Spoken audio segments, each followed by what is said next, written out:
New revelations, though, to tell you about tonight from Edward Snowden, the former NSA contractor turned leaker, telling a Hong Kong newspaper the agency has been hacking into computers in Hong Kong and on the Chinese mainland for years.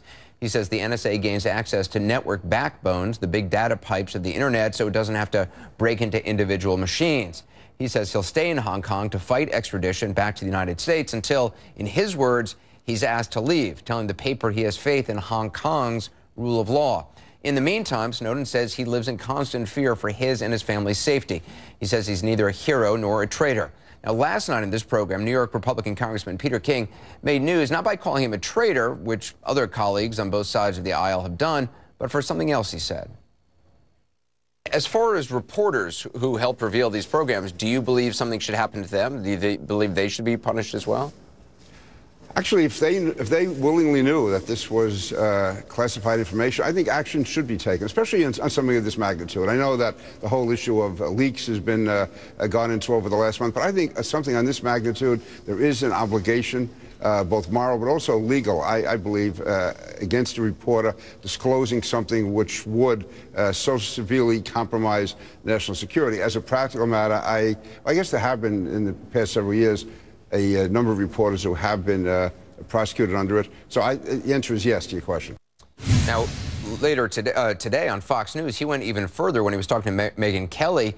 He said that Glenn Greenwald, who writes for The Guardian, should be prosecuted because he threatened to reveal the identities of CIA agents and other personnel operating around the world. We've researched this. We found absolutely no evidence that Glenn Greenwald has ever said that. And in fact, we're going to talk to Glenn Greenwald right now from The Guardian.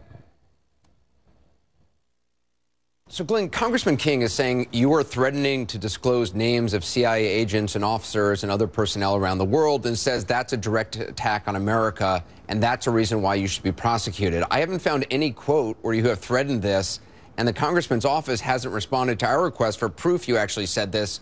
So, just for the record, have you or are you threatening to disclose the names of CIA agents and officers around the world?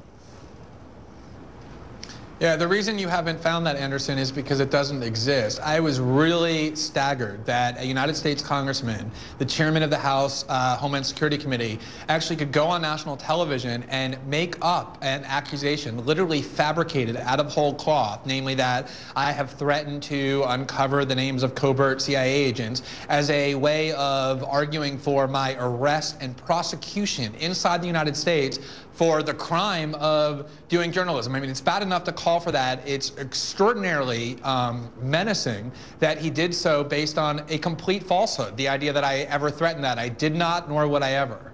I'm assuming that Congressman King has sort of combined two different statements, one made by Snowden and one by you. Snowden has said, and I quote, "I had access to the full rosters of everyone working at the NSA, the entire intelligence community, and undercover assets around the world," end quote. You said in an interview, quote, "We're going to have a lot more significant revelations that have not yet been heard over the next several weeks and months." But again, that's not saying anything about what Peter King has said. So are any of the, just for the record, are any of the revelations that may be coming, that you may release, are any of them the identities of CIA personnel or agents in the field? No, when Mr. Snowden said what it is that you quoted him as saying, he was doing so in the context of answering the accusation which I had asked him about, that he was trying to harm national security. And his point was, look, if my goal were to harm American national security or to endanger Americans, there are all kinds of things I could have done that I did not do and would never do. Do you think King is just making that up? Do you think he's mistaken? You know, the last thing I would try and do is read the mind of and what goes on internally in the swamp of Peter King's brain. I mean, what I do know is that he has a history of all kinds of radical and extremist statements.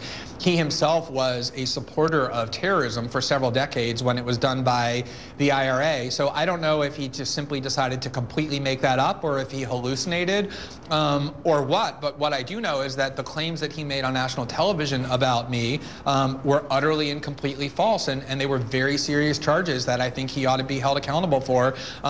You can't just go on national television and call for the arrest and prosecution of a journalist and tell outright falsehoods when you're doing it without consequences. And I should reiterate, we've contacted his office since that interview that he gave today, have not heard back. King also says that you should be prosecuted because of what you've already published, saying it puts American lives at risk. Do you believe that at all? Because, you know, I was going back and researching when WikiLeaks released huge amounts of information, The Guardian and The Times and elsewhere, a lot of people said, you know, they had blood on their hands. Julian Assange had blood on his hands. But then U.S. officials privately admitted to people in Congress and even publicly that even though the revelations were embarrassing, were a problem, that they couldn't name anyone who had really lost their lives because of it. So when people are saying you have put American lives at risk, do you believe that at all? No, and Anderson, that point you just made, in my opinion, is really the crucial point for anybody listening to take away.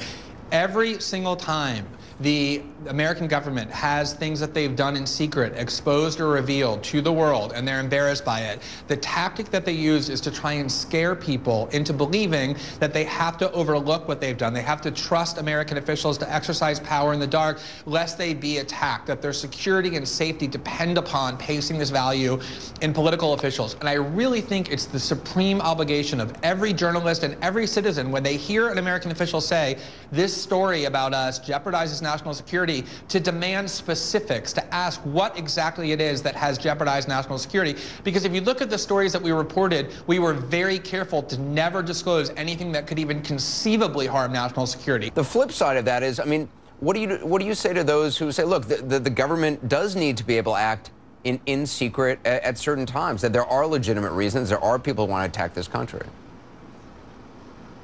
Yeah, nobody doubts that the government has the right to keep some secrets, and we are keeping some secrets. We're not disclosing the technical means by which the NSA spies on people to enable other countries to replicate or evade it. We're not disclosing the names of people at whom this spying has been directed. But what the government doesn't have the right to do is to implement incredibly consequential policies that affect the world in which we live and the kind of country that we are without any accountability or transparency. Snowden told the South China Morning Post that the NSA had been hacking computers in China since 2009. He apparently showed the newspaper documents to support the claim that the paper says it couldn't independently verify them. Does that line up with what he told you, or can you say?